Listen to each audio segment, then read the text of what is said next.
So hello guys, in today's video we are going to understand how to connect Google BigQuery to our Google Analytics. So first go to your Analytics account, then go to admin. Here you will see your account settings, property details, data collection modification, data display and product links.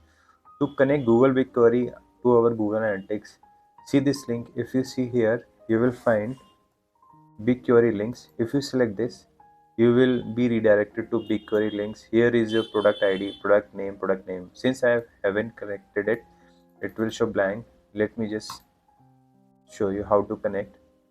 If you have any BigQuery project, choose a BigQuery project, then select the BigQuery project. It will check and confirm, then confirm. After that, select the nearest server that you have. For me, it is, let me just check. I can select Mumbai. Then if you see this, there is a pop-up. You have to configure settings now. This is the crucial part. In this selection, either you wanted to include advertising identifiers or not. I will left it to uncheck. Then I wanted to export this daily, and then I want the user data to be also exported daily. This will create a separate section as a BigQuery for your user data.